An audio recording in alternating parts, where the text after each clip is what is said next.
todos deixem os microfones desligados, porque assim não há interrupção de som, e espero que todos vocês tenham, todos e todas tenham um excelente curso. Sejam todos e todas muito bem-vindos. Uma coisa importante, não se esqueçam de preencher o formulário. Eu deixei o link para o formulário. O formulário registra o horário em que vocês preenchem, então preencham os links, preencham o formulário de participação para que você possa ter o seu certificado. Recomendo que preencha com o nome completo, para que o certificado saia com o seu nome completo. E eu vou colocando de tempos em tempos o formulário para aqueles que forem entrando não ficarem sem o registro de sua presença. Muito obrigado a todos e todas. Retorno a palavra para a doutora Andréia. Eu estarei aqui fazendo a apresentação dos slides e atendendo as perguntas e questões de todos vocês. Bom curso, doutora Andréia. Obrigada, professor Brian. Obrigada pela apresentação. Como o professor Brian salientou, meus estudos são voltados para a história da infância e da sexualidade no Brasil, pesquisas que eu venho desenvolvendo desde o meu mestrado e meu doutorado, e que mantenho como projeto de pesquisa na UFES. Bom, então eu gostaria, portanto, de iniciar nossas reflexões e pedir ao professor Brian que fosse passando os slides enquanto eu levanto a discussão. Muito obrigada, professor Brian. Então, o nosso minicurso é intitulado exatamente Reflexões Teóricas e Metodológicas sobre os Estudos de Gênero e Sexualidade e Aspectos Geracionais. O intuito, portanto, é levantar algumas reflexões sobre determinadas categorias e a influência dessas categorias nos estudos de sexualidade, de infância e de gênero. Esse curso, portanto, é ministrado por mim, professor André da Rocha Rodrigues Pereira Barbosa, e professor Brian Kibuka. Pode passar, professor, agradeço. Portanto, eu dividi esse minicurso em alguns pontos principais. Um deles é a discussão sobre a categoria gênero e os movimentos feministas. Qual a relação entre os estudos de gênero e os movimentos feministas? Posteriormente, vou refletir sobre os estudos sobre sexualidade e suas microteorias. No terceiro tópico, vamos discutir, portanto, os estudos de gênero e a sua relação com os aspectos geracionais, buscando relacioná-los com uma análise documental sobre a antiguidade e Brasil, no meu caso especificamente sobre Brasil. Bom, acho que a primeira coisa, a primeira reflexão que devemos levantar é exatamente a utilização da categoria analítica gênero, que esteve intrinsecamente ligada ao movimento feminista. Então, essa, na verdade, é a minha primeira reflexão. A não dissociação entre o uso da categoria gênero e o movimento feminista. O diálogo entre o próprio movimento feminista e as estudiosas da academia. A primeira coisa, portanto, que temos que levar em consideração é que o movimento feminista ele teve como demanda, na sua primeira fase, os direitos políticos e sociais das mulheres e tiveram seu auge na luta sufragista. Então, não podemos esquecer a importância do movimento feminista na luta contra a opressão feminina. O movimento feminista, assim como os demais movimentos sociais, eles são historicamente condicionados pelas transformações em sociedade. O que quer dizer que não temos um movimento feminista homogêneo e essencialista, mas que ele está sempre em processo de transformação, sendo influenciado pela sociedade e influenciando também a própria sociedade. Por isso mesmo, percebemos que esse movimento ele teve suas transformações que reagindo às próprias angústias e ansiedades que a sociedade estava ali levantando. Por isso nós temos o que nós chamamos de segunda onda do movimento feminista, essa precisamente na década de 60, que buscou politizar a esfera privada e romper com a dicotomia público e privado. É um momento, por exemplo, que o movimento feminista chama que o pessoal é público. Então, o privado ele é público, ele é uma politização do privado. É nesse momento que o movimento feminista se concentra nos estudos sobre sexualidade, corpo, relações afetivas e relações de trabalho, maternidade, processos reprodutivos. Então, mostrando exatamente que o privado está numa interseção direta com o público, que há uma politização do privado. Então, o movimento feminista buscou demonstrar, essa década de 60, ela é marcada também pela aproximação e a ressignificação do gênero em oposição à categoria mulher. Ao mesmo momento em que o movimento feminista ele busca perceber que não é possível fazer uma dissociação entre público e privado, que as relações familiares, as relações afetivas são relações politizadas, são relações que sofrem influência e influenciam o mundo público, né? Ela é um momento também que o próprio conceito de mulher ele é questionado como incapaz de compreender a diversidade que existe e, ao mesmo tempo, é um momento que se questiona o caráter essencialista do termo mulher. Por isso, é nesse mesmo período em que as feministas também se aproximam do conceito de gênero. Mas o que nós entendemos por gênero? Gênero, segundo a própria Scott, é um termo proposto por aquelas feministas que defendiam que a pesquisa sobre mulheres transformaria os paradigmas no seio de cada disciplina. Então, a ideia da categoria gênero não era apenas questionar o essencialismo que está previsto no termo mulher, mas também questionar os próprios paradigmas que formatavam as ciências humanas e as ciências sociais de forma geral, a partir de uma visão androcêntrica e machista.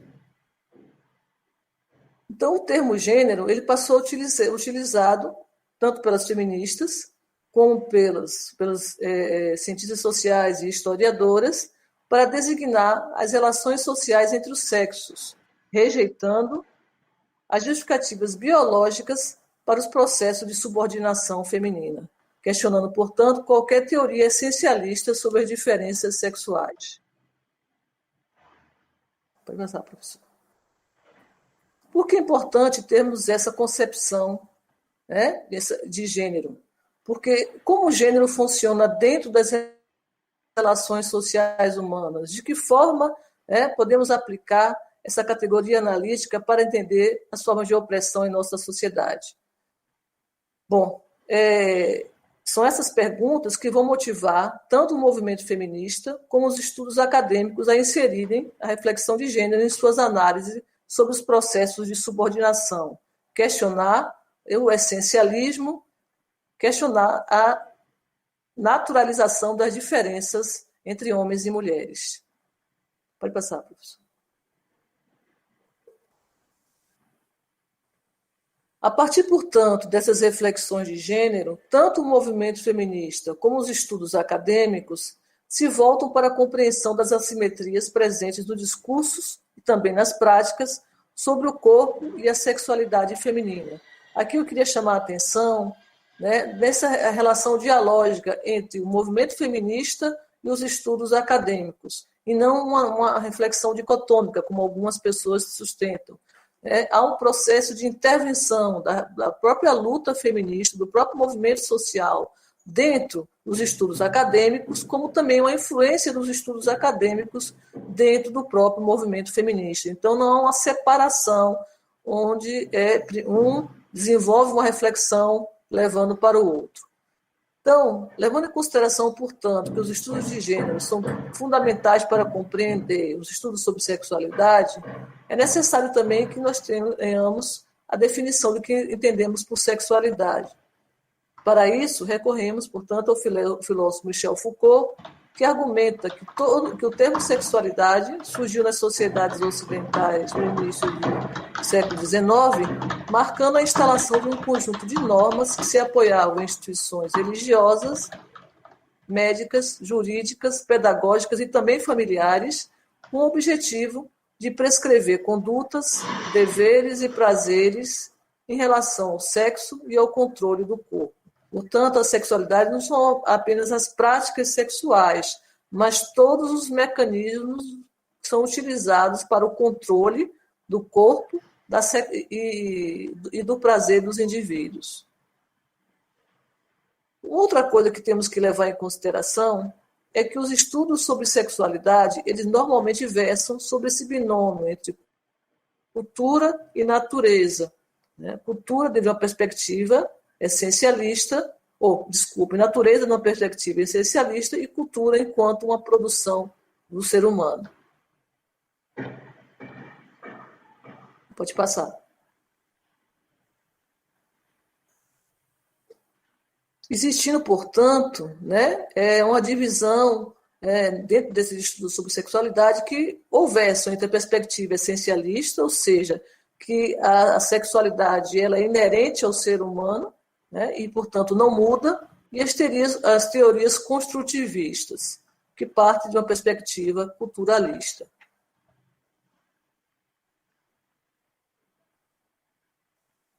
A teoria essencialista, como eu já havia afirmado, é aquela que naturaliza as práticas sociais, considerando-as inerentes à natureza humana, ou seja, que existe um instinto sexual. Todos os indivíduos, portanto, independente do tempo, do espaço, da idade, possuem um instinto sexual, que não muda. Essa teoria essencialista também parte do pressuposto de que existe uma natureza feminina em oposição à masculina.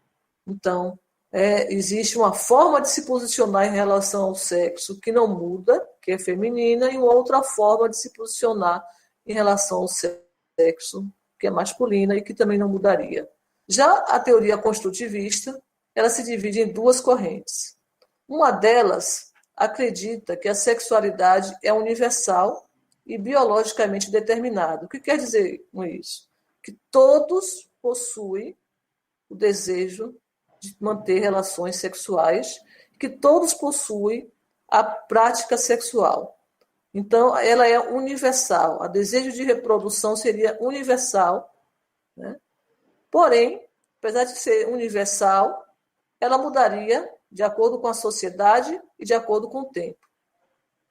Portanto, teria influência sociocultural. Já a segunda teoria, e é nesta que meus trabalhos se inserem, defendem que o sexo, o erótico e as sensações do corpo, tudo que envolve a sexualidade, são efeitos de produções culturais. Não são inatas, elas mudam, portanto, a depender da cultura que uma sociedade possui e também das temporalidades diferenciadas. É, portanto, a partir dessa premissa que eu estabeleço meus estudos. Bom, após finalizar essas ideias gerais, né, sobre a questão teórica, eu gostaria de fazer um pequeno passeio pelo Brasil através dos estudos de gênero. Um pequeno passeio, um breve passeio, porque nele eu usarei alguns exemplos de documentação que nos permitirão perceber essas reflexões que aqui eu levantei. Bom, uma delas é baseada exatamente numa história de HQ, ou seja, de história em quadrinho, desenvolvida pelo autor Carlos Zéfiro, que são historinhas intituladas como histórias pornográficas.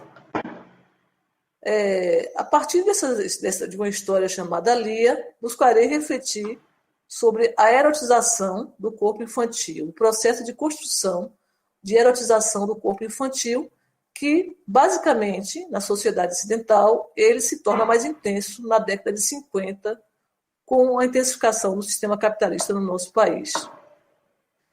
Bom, a primeira coisa que a gente, portanto, precisa entender é que essas relações assimétricas de poder, que definem e que hierarquizam, né, as relações entre homens e mulheres, elas acontecem, são relações de poder que se constroem e que controlam o processo de submissão do corpo feminino desde tenra idade, ou desde o momento em que nascemos. Então, é um processo de construção sociocultural que que se estabelece sobre os nossos corpos desde a eternidade. A década de 50 é uma década marcante nesse processo de construção de desejo sexual por crianças, que vai tornar-se muito comum nos meios de comunicação e de entretenimento. Então, em jornais, em revistas, onde o corpo infantil ele é explorado, principalmente o corpo infantil demarcado com aspecto de gênero, que é o corpo feminino, como objeto de prazer. Aquele que é feito, portanto, como uma mulher para dar prazer ao homem. Sendo expresso, como a gente pode perceber, em historinhas como Lia. Gostaria de contar um pouco sobre essa história. Eu não vou reproduzi-la toda aqui no slide, mas essa história conta exatamente a atração de um adulto por uma criança. Nessa história, a personagem principal, Theo, é um homem adulto que visitava a casa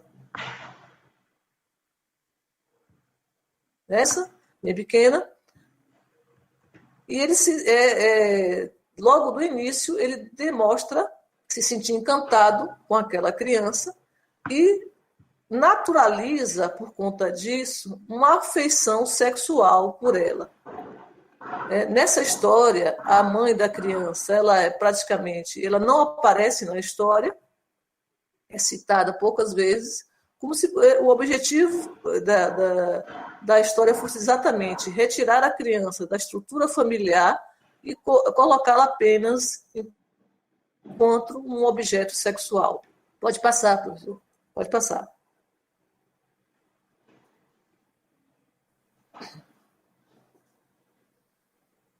Bom, a história, portanto, ela narra os laços afetivos entre um adulto, que é denominado de Theo na historinha, e uma criança que é chamada de Lia, daí a história se chama Lia.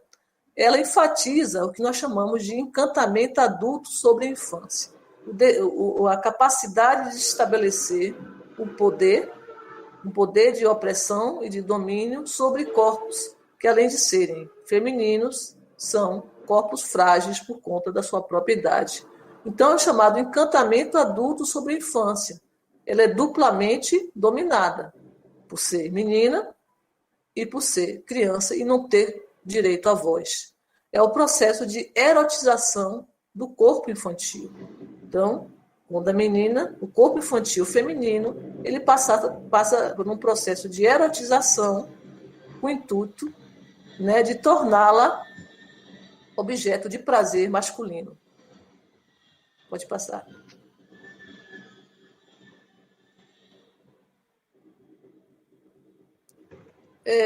Carlos Zéfiro, ele elabora vários quadros que sempre descrevem o contato, que eu não quis trazer basicamente para esse curso, porque senão tomaria muito tempo, mas vários quadros na sua historinha que descrevem o contato entre Theo e Lia, com pequenos contatos sexuais, ela na adolescência, Então, gradativamente, ele vai se aproximando da personagem, da infância, adolescência e a fase adulta, sempre na posição daquele que conhece, daquele que domina e daquele que dá o prazer sem nenhum tipo de repulsa da criança que mais tarde vai se tornar uma adolescente.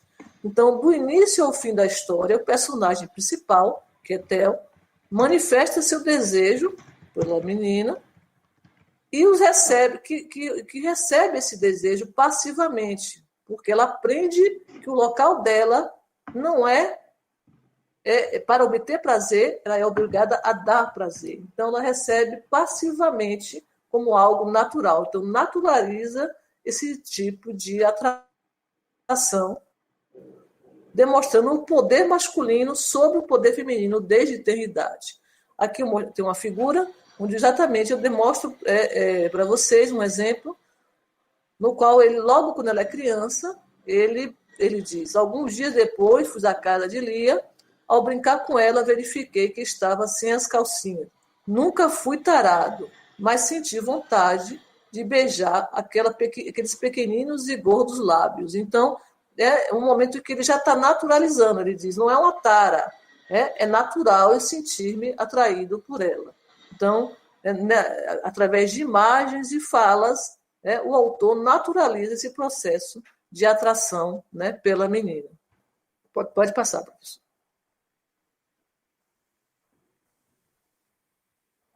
Bom, o que eu percebo o tempo todo, portanto, nessa história?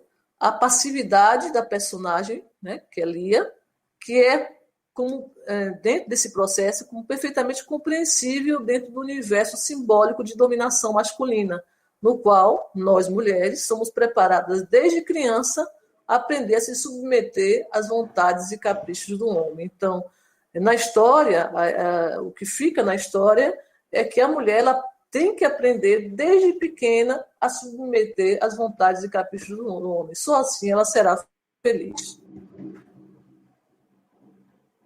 Pode passar.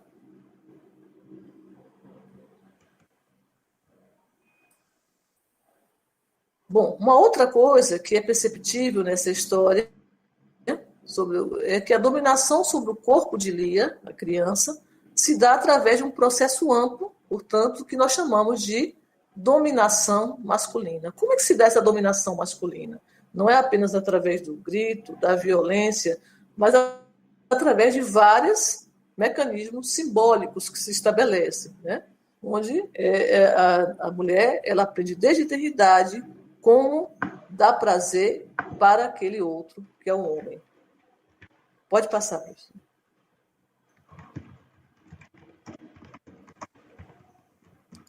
Portanto, a dominação masculina, segundo o próprio Bourdieu, o que seria a dominação masculina? Mediante um mercado de bens simbólicos, se inscreve no corpo dos dominados, sob a forma de esquemas de percepção e de disposições, ensinando o dominado a admirar, respeitar, amar. Então, vários símbolos que são manipulados para inspirar autoridade e poder do dominador sobre o dominado. Não é através do grito ou da força, mas através de mecanismos simbólicos quase imperceptíveis que garantem esse processo de controle e dominação. Tornando, portanto, o que torna o dominado sensível a certas manifestações simbólicas de poder. Pode passar.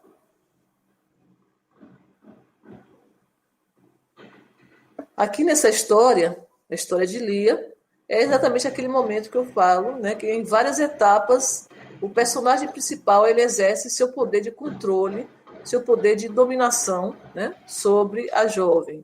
Aqui ela já está na adolescência e ele mais uma vez naturaliza, ele vai visitá-la e encontra ela saindo do banheiro e ela age naturalmente em relação a esse encontro, como se não tivesse nenhum asco, nenhum tipo de hostilidade, o que aconteceu na infância, fazendo com que ela pedisse uma toalha para ele e ela pudesse andar sem nenhum tipo de vestes e se sentir incomodada com esse processo.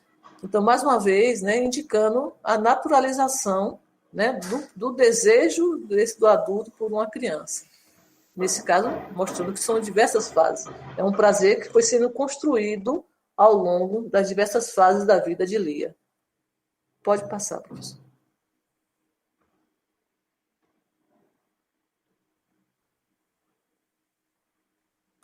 Bom, outra conclusão que é importante perceber nessa história é o que os estereótipos utilizados para definir um homem e uma mulher também são utilizados nessa história para caracterizar a personagem Lia e o personagem Theo.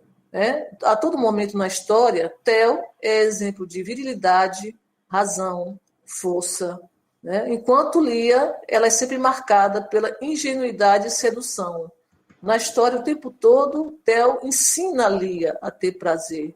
Ela embora ela seja sedutora, ele nunca perde a ideia da sedução, na história, ou seja, da mulher desde a eternidade ter capacidade de seduzir o outro, ela é ingênua e precisa aprender, enquanto que Theo ele é sempre o forte, é o viril, aquele que tem sempre o desejo, é capaz de racionalizar, inclusive através do trabalho, e tem sempre a força. Em todo momento na história, ele narra quem é Theo. Theo é um homem bem-sucedido, viril, que tenha força e capacidade de conduzir a relação. Pode passar, professor. Bom, nesse caso, portanto, na história, Lia cresce mantendo a relação de subordinação em relação ao personagem masculino, que é Theo, até mesmo através da profissão. Chega um momento em que Carlos Zéfiro registra que ela cresce e ela se torna uma secretária. Então, todo também o imaginário em torno da secretária, né, voltada para atender totalmente o seu chefe, né, e ele se torna um homem de negócios.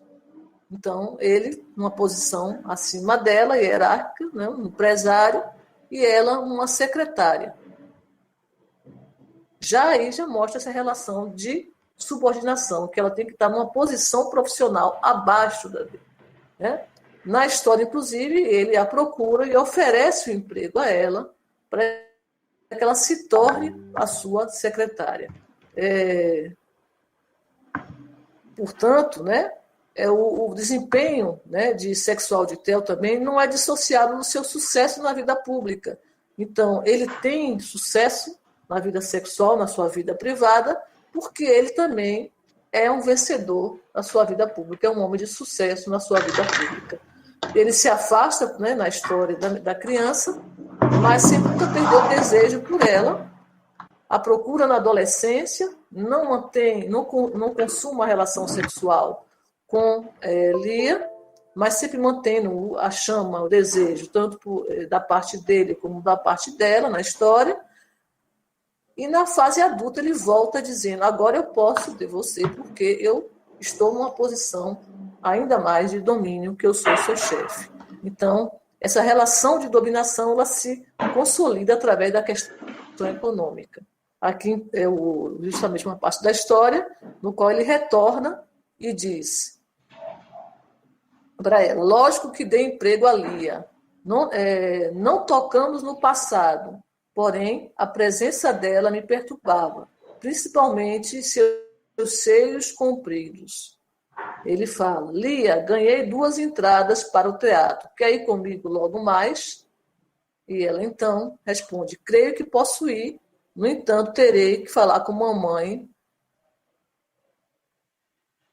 passe lá em casa. É o único momento em que você vê referência à figura familiar, à estrutura familiar de Lia.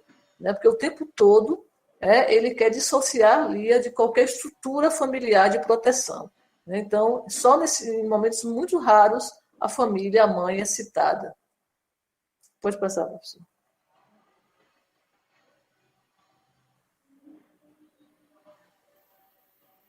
Bom, então, o que nós podemos perceber que Theo conduz todos os atos até alcançar o seu objetivo. Qual era o objetivo? Desvirginar e manter relações sexuais com a menina Lia.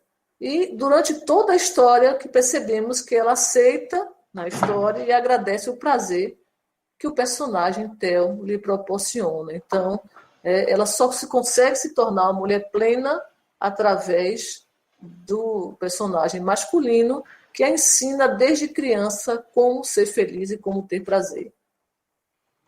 Pode passar.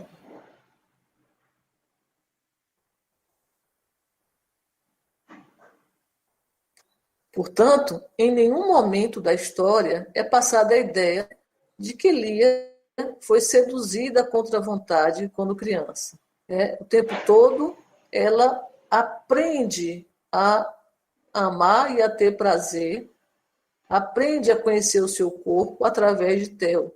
Então, ela não é seduzida, ela aprende, é um processo de aprendizagem.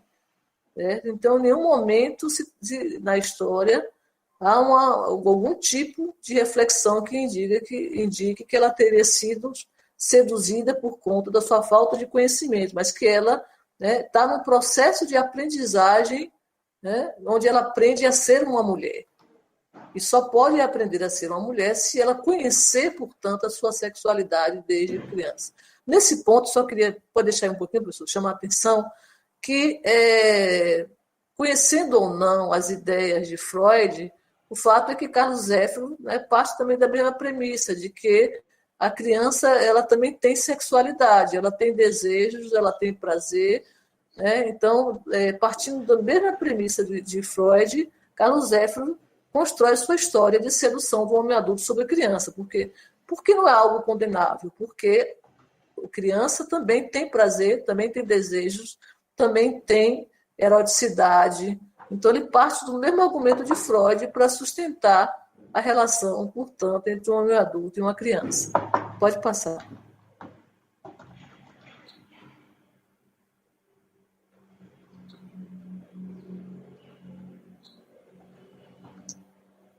Bom, portanto, na história, todos os atos do personagem masculino, Theo, quando praticados na infância de Lia, sempre foram consentidos. Então, em nenhum momento na história, se vocês forem ler, há uma afirmação de que Lia não teria consentido ou não teria tido prazer ou teria tido algum tipo de repulsa àquela prática.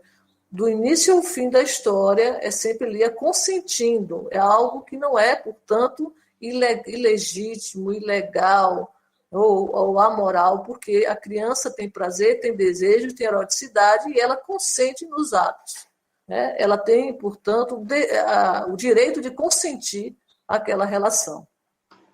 A história ela busca fazer essa questão. Então, que eu chamo de erotização do corpo infantil, o encantamento do homem adulto pela criança. Bom, uma outra coisa que eu gostaria de afirmar é o seguinte, que com essa história, o autor ele transmite a ideia de que a criança, portanto, não é um ser dessexualizado, como já havia afirmado, né? No mesmo argumento de Freud. Então, a criança não é um ser dessexualizado. E no caso da mulher, quando a gente pensa na questão de gênero aí, né, basta ela ser bem conduzida para que se torne uma mulher plena. Inclusive, a história termina, né, com a personagem falando que só depois que ela consuma relação sexual com o Theo que ela se torna uma mulher plena, uma mulher totalmente realizada. Pode passar.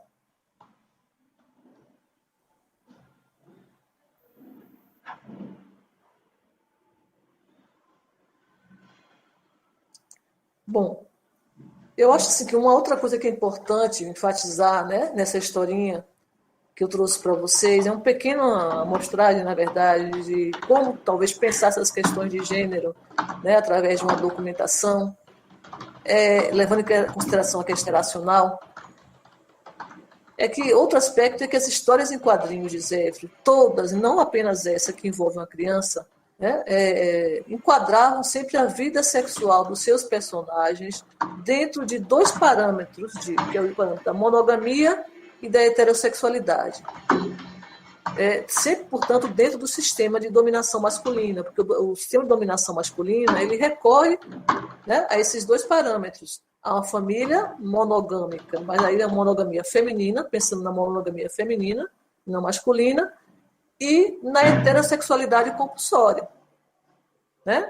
A obrigatória. Então, são esses dois parâmetros que sustentam o pilar da dominação masculina. E se você for olhar as histórias em quadrinhos de Carlos Zéfiro, por que eu estou citando as histórias em quadrinhos de Carlos Zéfiro? Porque eram, na verdade, histórias de caráter pornográfico, que supostamente estaria rompendo com aquela estrutura dominante na sociedade, né, com aquela moral dominante, mas que, na verdade, não rompia com a moral dominante, porque ela estava ali manipulando, né, parâmetros muito comuns dentro, né, da moral dominante da época, que era centrado na família monogâmica e na heterossexualidade, nas relações, portanto, fundamentadas na heterossexualidade. Então, em nenhum momento nas histórias de Carlos Zéfiro você vê personagens, né, homossexuais, ou você vê, né, essa discussão de rompimento de uma monogamia feminina. Pode passar.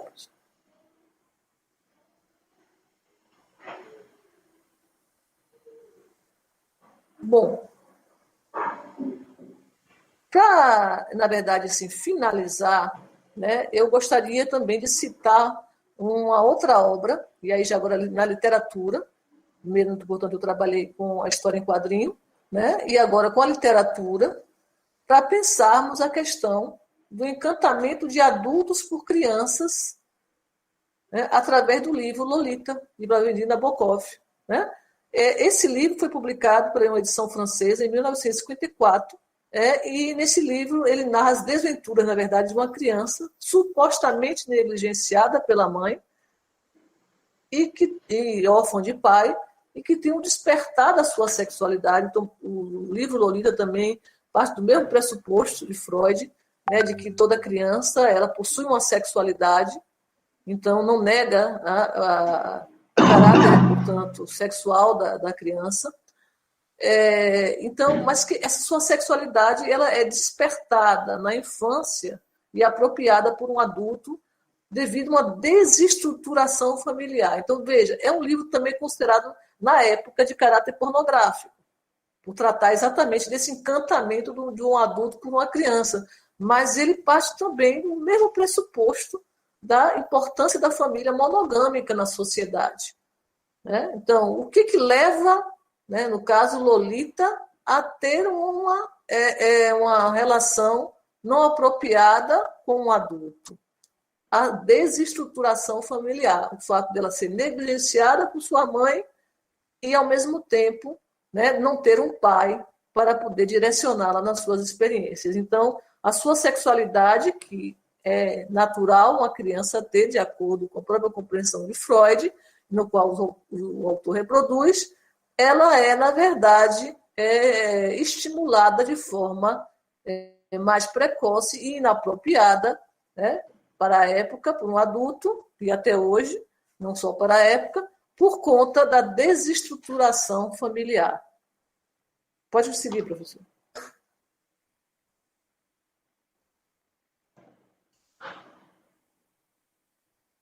Então, o que fica claro no livro, né, de Vladimir Nabokov? A questão de gênero também ele é nítida.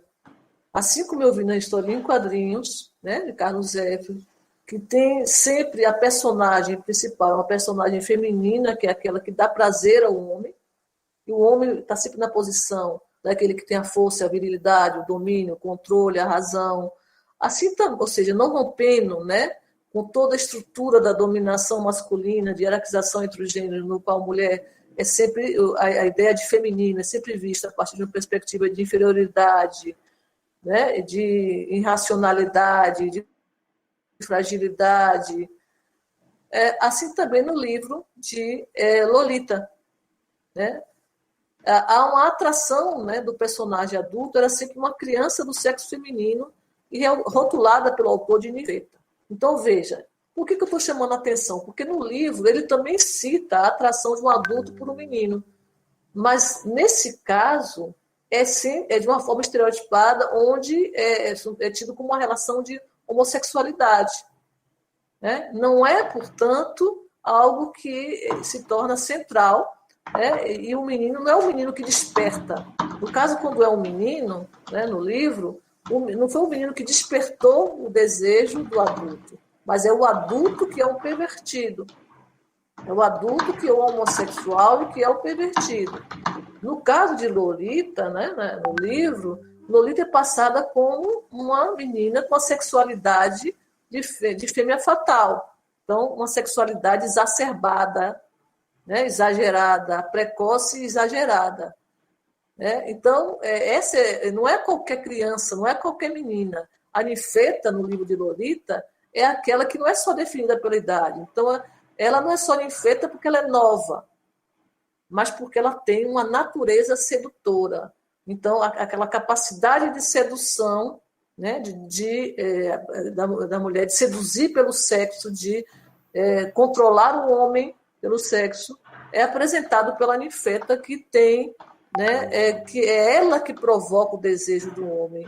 Então, se o homem recorre a ela, é porque ela é que provoca, é ela que gera o processo, portanto, de desejo masculino. Isso você não encontra na história, no momento em que ele cita o caso do menino sendo abusado, né, por um adulto. Aí já é um problema, quer dizer assim, o problema está no homem que é um pervertido. Já no caso da ninfeta não é um homem que é um pervertido, mas é a menina que tem uma sexualidade exacerbada. Então, a literatura ela também recorria às características do comportamento feminino para justificar as investidas sexuais de um homem adulto sobre crianças, especificamente menina. Gostaria de chamar a atenção. Como eu disse, quando faz referência a menino, né, um homem é o pervertido, mas quando é uma menina, aí no caso, ela, o comportamento da menina, né, com sexualidade exacerbada, que justifica a investida sexual do homem sobre ela. Um dos avanços também nos estudos de desmídias na